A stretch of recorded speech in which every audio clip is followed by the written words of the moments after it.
part of a series called Feel Better that we've just launched with Essentially.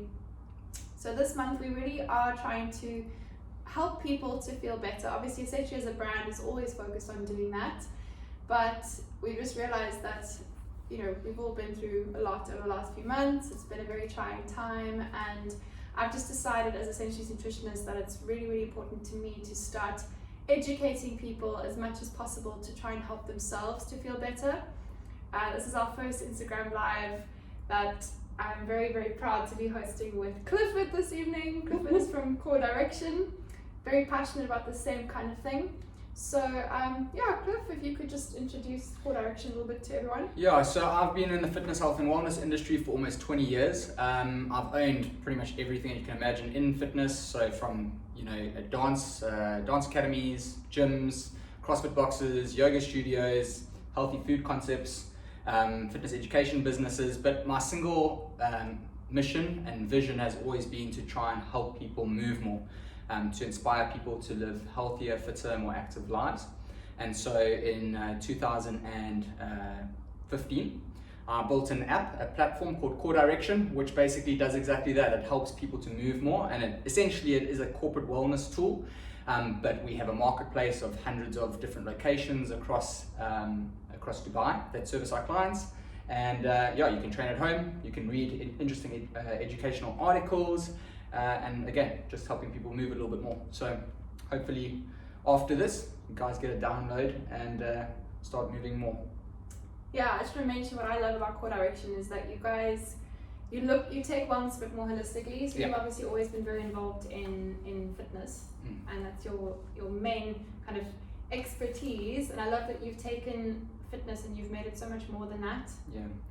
So I think, and again, we talk through these points, but there are a lot of fitness professionals that will talk to you about the science of weight loss and how to burn more calories by specific training types and methodologies. And the reality of it is, like, the people that we speak to want us to speak their language, and their language is how can we get you to move more, and so I think that's some of the points that we're going to cover. So I'm not going to get technical, but I am going to talk to you about things that you can implement in your everyday life that hopefully will add value to your life.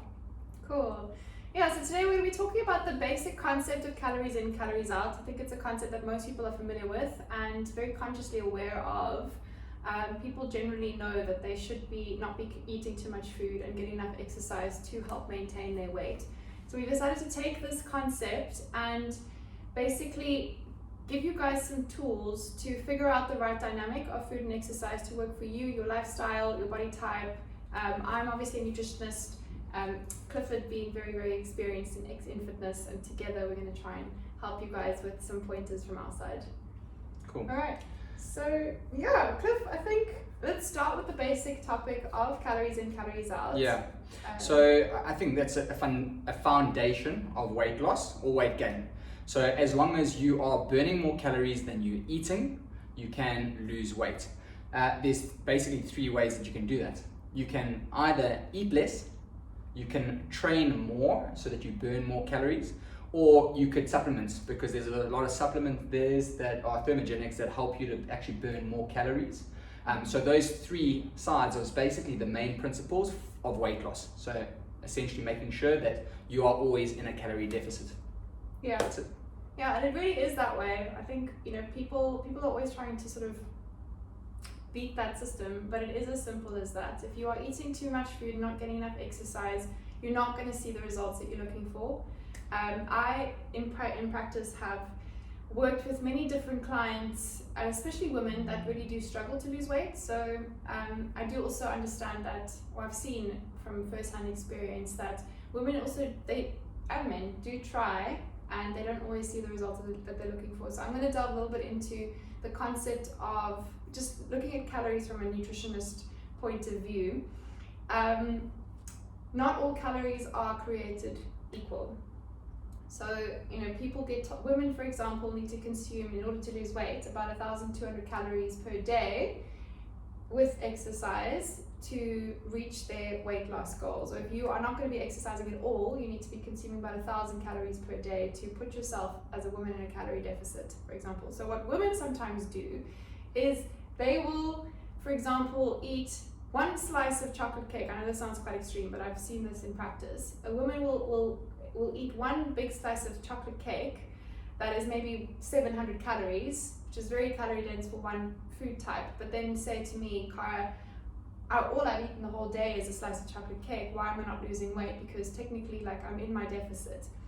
The calories in a slice of chocolate cake, that's basically just fat and sugar, versus the calories in a salad that's maybe got, you know, quite a heavy calorie dressing, or for example, a bag of potato crisps versus a handful of almonds. The almonds contain a lot more nutrients. The nutrient density of that food is much heavier than a bag of crisps. So what the body takes in when it eats the almonds is minerals and vitamins and nutrients, and you nourish the cells that way, whereas the bag of crisps or the chocolate cake is just going to go straight into your cells or into your bloodstream and be stored as fat. I think just to interrupt there, some guys that are really like strong mentors of mine in nutrition, the Wellness Brothers, and I'll refer to them again later on, they've written an article for me on my app, and they say that you should be eating 27 different kind of macro and micronutrients on a daily basis. And those can come from anything from like spices to, like, you know, obviously your main food types, to, you know, everything that's part of, you know, vegetables or fruits or you know, proteins, carbs, whatever it is, but 27 different types, which is a huge amount, but really that's why you need to eat a nice variety of good clean foods. Yeah, variety is so important, because I love this topic of macronutrients and micronutrients. I think macros and counting your macros is a very big buzzword at the moment. Yeah. It has been for a while, and I don't really count macros. I'm not a big fan of counting macros. I used to put people on a very, very specific weight loss program years ago, where people would lose up to 10 kilograms a month on this program, and I used to say that it's not a diet, it's a formula. Very, very perfectly calculated macros, and if they stuck to the formula within this calorie deficit, they would see amazing results. But what always happened was they would reach a plateau where they'd be losing, and then they'd hit this plateau where even though they were sticking to the macros, they would just stop losing. And I realized it was because their bodies were starting to feel malnourished.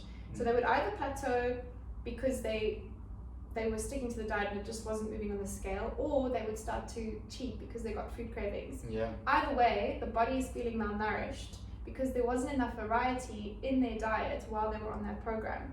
So if you focus on your micronutrient intake, getting in lots of fruits and vegetables and a proper variety of foods, you don't need to understand food and your different food groups. As long as you know, okay, I'm getting in a big different array of colorful fruits and vegetables, for example, eating different food types, you know that you're getting in a different array of nutrients. And because food always works, foods work synergistically with one another, so they help absorb the nutrients from each other.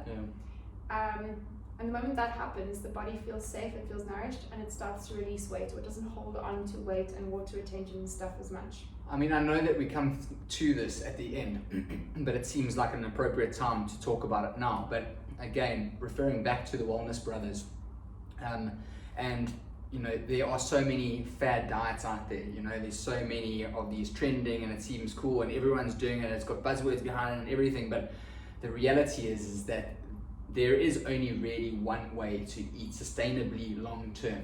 And I read this out because it basically encompasses everything that you need to have in your diet for it to be sustainable. And really the ultimate goal is to be able to eat in a certain way forever, so that you never ever feel like you're lacking something or your body's craving something. So it says the best diets in the world are a good variety of clean, whole foods, plant strong, mostly raw, and in quantities that get you to the weight that you want to be. And I just think like that sentence is such a powerful sentence because it really encompasses everything. So if your diet looks like that, and I'll read it again, the best diets in the world are a good variety of clean, whole foods, plant strong, mostly raw, and in quantities that get you to the weight that you want to be. And again, get you to the weight that you want to be, talking about that calorie deficit. You know, because you can overeat even a very clean diet where your calories are through the roof and you start putting on weight. So I think that's really, it's a good statement. Yeah, that's the ultimate thing, is just not overdoing the calories, and the calories that you do choose to put into your body are the right calories. Yeah. It's as simple as that. And then as long as you're moving your body. Anyway, I'm not going to talk about movement. Let's move on to movement and exercise. Cliff, that's your area. Yeah. Tell us a little bit about exercising. Yeah, so I think like we wanted to make this a bit about nutrition and a bit about exercise, and I'm a fitness professional and I have been for, like I said, almost 2 decades. A lot of fitness professionals focus on the science of fitness, and that's great if you're an elite athlete that wants to really focus on performance. But for the vast majority of people, it's not about performance. It's about achieving a certain goal. So what I say to people is forget about, going to the gym because you know that you need to burn calories. There's basically 5 focal points that I want people to focus on when they are trying to find an exercise regime that's right for them. For me, it's not about body type. It's not about, having to go to the gym because, that's what everyone is doing. It's about, the first one is make sure that it's convenient. Make sure that it is somewhere between your house and your office, all right? Because if it's not convenient, it's never going to be consistent. And consistency really is the key. Like, as fitness professionals, we know that to achieve any sort of results, you need to be doing physical exercise at least 3 times a week, right? Or you should be doing about 10, 20 minutes on a daily basis every day of moderate to high intensity of exercise. Again, unless it's convenient, you're never going to be consistent. So that's the first point. The second one is community. There's a reason why CrossFit boxes have become so big, and if you've ever been to a CrossFit box, you will notice that they aren't all singing or dancing, you're right? There's no mirrors, there's no fancy, equipment. They've got Olympic bars, they've got bumper plates, they've got kettlebells, it's all functional movement based equipment. But what they all have in common is that they have a community of like-minded people that come together. And you may not be a person that thinks I'm like one of those people that goes to a CrossFit box, but the reality is, and I said this to you previously, that we are the sum of the 5 people that we surround ourselves with. And when you put yourself in an environment that is motivating and inspiring, we do land up adapting that kind of way of life. So a community, and we see this in all kinds of fitness environments. We see it in yoga studios, we see it in Pilates studios, we see it in some gyms that adopt that kind of way of thinking and way of marketing their businesses. But community is super important. And then experience.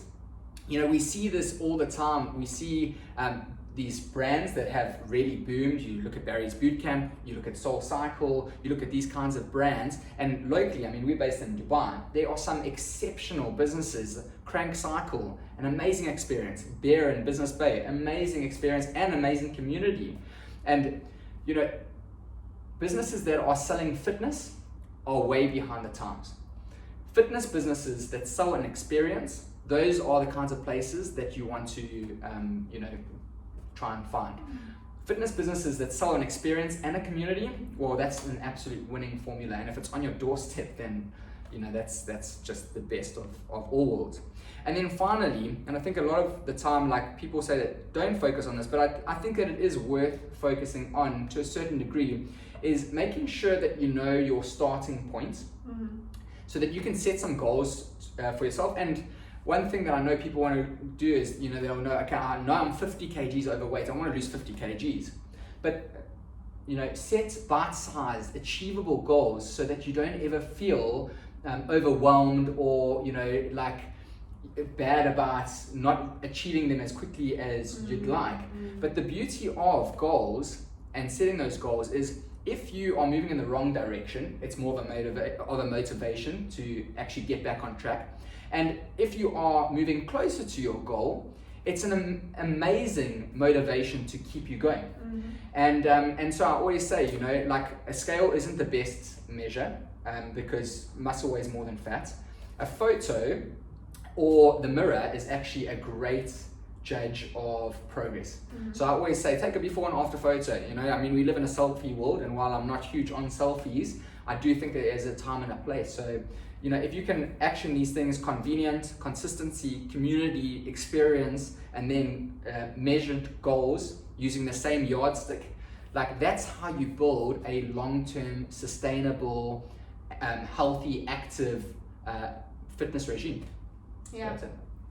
Also, like on the topic of community, I think community can be so helpful when it comes to achieving your goals in that sense, because a lot of people, you know, will take selfies or whatever and be so aware of where they're at. They'll stay at home and be like, oh, I'm not ready to go to the gym yet because I feel out of shape or whatever. But if you just go to one of these places where there is a sense of community, then you also achieve your goals a lot quicker, because you realize you're not separating yourself from all the other fitness people that are already there. Yeah. You know? And you know, like you've said, you talk about community. I mean, if you go to a gym, or if you go to a yoga studio, you go to a group exercise or a CrossFit box, there are all ages, there are all shapes, there are all genders. Like that's just what it is. So one thing that I always say is like, find a friend. You know, like grab somebody, get their number, create a relationship, form a bond with that person, and you know, actually incentivize them to join you at sessions. Because when I say I'm going tomorrow to 9 a.m. yoga session, you will be more inclined to turn up at 9 a.m. when maybe you aren't actually feeling like in the best mood, or you got out of the wrong side of the bed, or you're just not feeling like your energy's up there. So community is and a community doesn't need to be a whole bunch of people. It can be a couple people, it can be one person, you know. Get your wife or your husband or your girlfriend, your boyfriend to get on it with you, and then create that kind of routine together. Because really, when it's you by yourself, it is a lot more challenging. When it's you with other people, it ends up being a lot easier to get into a rhythm. Cool. Yeah. I like that. I have one question for you, Cliff. Yes. Just because I know a lot of people ask me this question, and I'd love to know. What time of day would you say is best to exercise? A lot of people feel like, I know people that feel they have to exercise first thing in the morning to burn the most calories, or to, you know, and then they feel guilty if they can't get themselves out of bed and they're only exercising at night. Yeah. What's your take on that? I've got two. Alright. So the first one is and we spoke about this, I believe that you should plan your activities or your fitness sessions like you book your doctor's appointments. You don't ever reschedule a doctor's appointment if it matters to you, you know. So find a time of the day, put it in your diary, schedule it, and make sure that you keep to it. And to be honest with you, like, you may burn more calories in the morning, but like personally, I don't like to train in the morning, so I just don't. I train in the evening because that's when I feel more motivated. And while I might burn more calories in the morning, I definitely train harder in the evening. So I'd argue that I burn more calories in the evening because we live in a hectic time where, you know, our stresses and pressures of daily life are crazy. And so, like, for me, working from say 6 a.m. in the morning, when I get to 5 p.m. and I know that my training session is going to start at 5:30 or 6 p.m., like I let off all my steam. Like that is my event. That is like, you know, some people might go to the bar, some people might do something else, but for me, going to the gym and being able to blow off steam in a healthy environment is number one. And actually, I don't want to do it first thing in the morning, because then what I do in the evening, you know? So, but yeah, I mean, I know a lot of people that like to train like as they get out of bed. In fact, I read a book quite recently called The 5 a.m. Club. It's an amazing read. Like, you definitely should read it. It's by Robin Sharma, and he also wrote the book The Monk That Sold His Ferrari. That's the one.